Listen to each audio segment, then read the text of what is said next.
Shalom, everybody. This is Olivier Melnick with Shalom and Messiah, and you can connect with us on our ministry by scanning the QR code on your screen right now, or going to the website on the bottom of your screen, shalominmessiah.com. Please visit our website, download our app, and if the Lord leads you to do so, we definitely can use your support if this is a useful video and if you want to support our ministry. So thank you for that. So today, my topic is, I want to talk about the war, the Hamas-Israel war. Is there a prophetic significance to the Hamas-Israel war? So give you a little background here, for those of you who don't remember, although who could forget? On October 7th, 2023, Hamas literally broke a ceasefire that had been in effect since 2005, for 18 years, when they sent terrorists across Israel and murdered 1,200 innocent civilians and took over 240 hostages, several of them also murdered since that initial date, and also several of them still in the Gaza Strip, unreleased. On October 7th, Hamas had declared war on Israel. Within a few hours, Prime Minister Benjamin Netanyahu, like him or not, declared, and I quote, "We did not start this war, but we will finish it." The war is ongoing, and many Bible students are wondering if it has any prophetic significance. How do we connect the dots? Is it connected to any Bible events that are predicted for the future? Is it the war of Psalm 83? Is it the War of Gog and Magog? Is it the beginning of the time of Jacob's trouble, also known as the Great Tribulation? Maybe it's also connected somehow to the events described in Zechariah chapter 12. So I want to look at those. First, friends, if my videos are useful and educational, and please subscribe. We need you to subscribe, tell other people, hit the bell, and give us a thumbs up. It all helps us with exposure, and so that's important to us. So thank you for considering.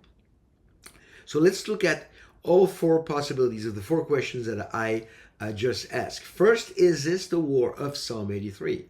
Psalm 83 was written by Asaph and is a clear example of the hatred that the enemies of Israel have for the Jewish people and the Jewish land.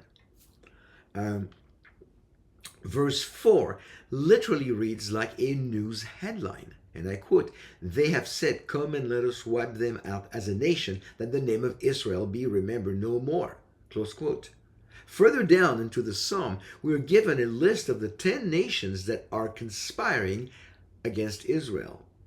Incidentally, friends, those nations also conspire against the God of Israel, according to verse 5. "For they have conspired together with one heart against you." They cut a covenant. So keep in mind that you cannot hate the Jews and love God. Those two things are not compatible if you read your Bible. It's that simple. It's important, though. The 10 nations are found in verse 6 through 8. And I quote, "The tents of Edom and the Ishmaelites, Moab and the Agrites, Gebal and Ammon and Amalek, Philistia with the inhabitants of Tyre, Assyria also has joined with them." In modern times, these 10 nations are, this is the way they're divided. Jordan is what used to be Edom, Moab, and Ammon. Then Saudi Arabia, the Ishmaelites. Egypt, the Agarenes and Amalek. Lebanon, Gebal and Tyre. And the Gaza Strip, Philistia. Iraq and Syria, Assyria. That's how they divide. Two of those countries, Egypt and Jordan, have official peace treaties with Israel and are currently not a threat to the safety of the Jewish people.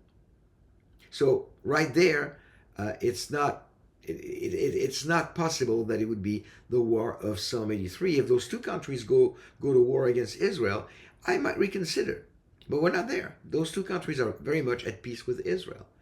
That doesn't mean that everybody in those countries are friends of Israel's, but officially the countries, Egypt and Jordan, are at peace with Israel.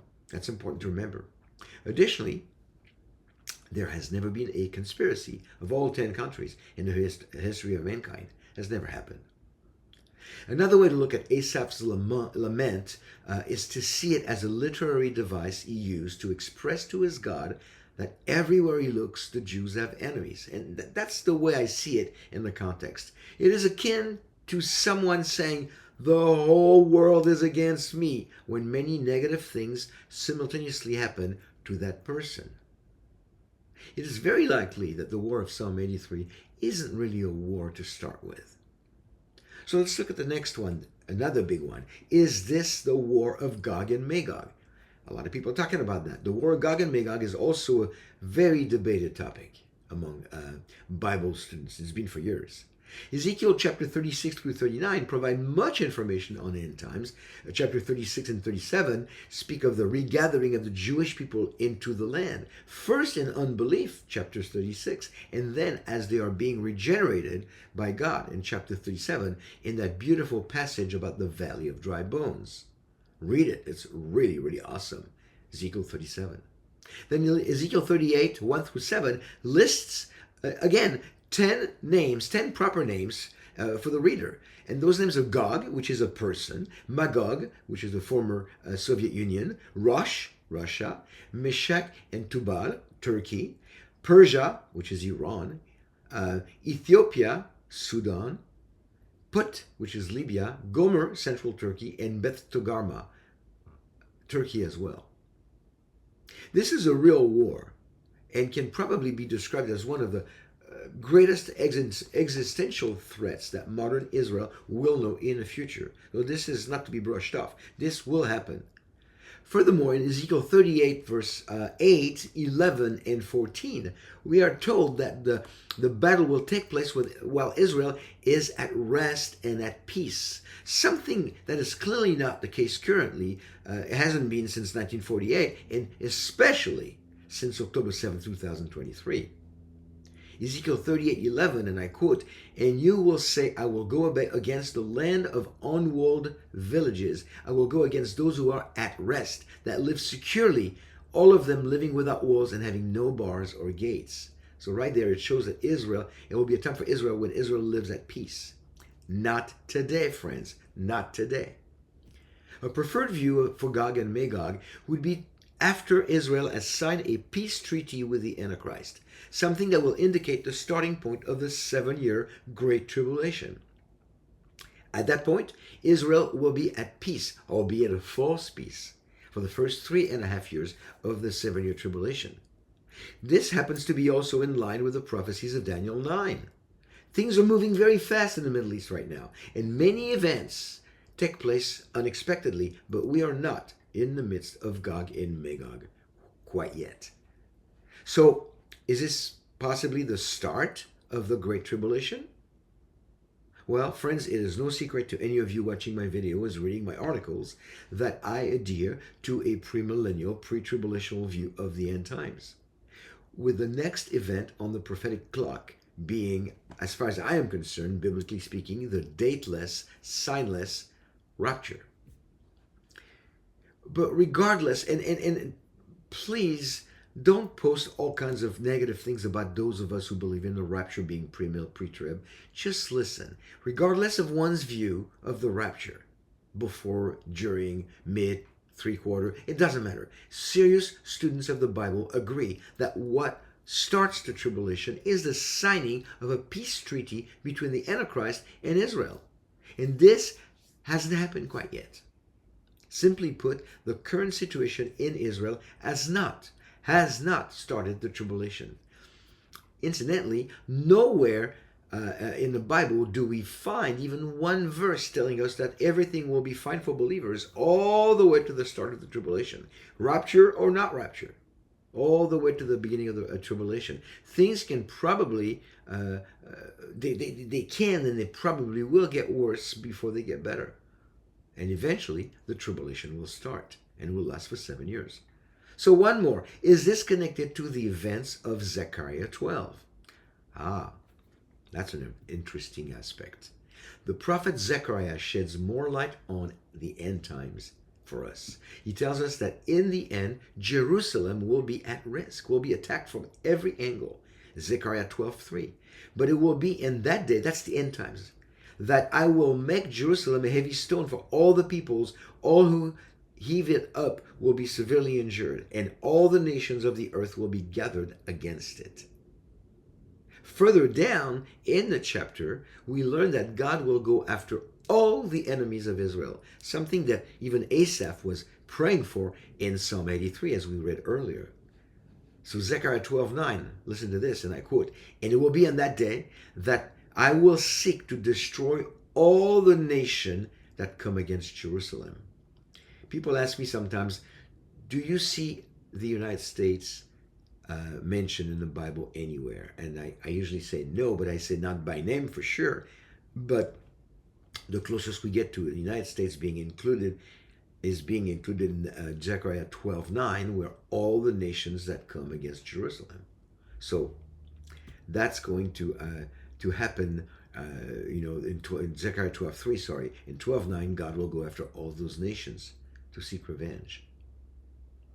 So while we still do not have an exact timing, I should say, for these events, we can say with assurance, with certainty, that the world stage and certainly the Middle East stage is being set for these battles.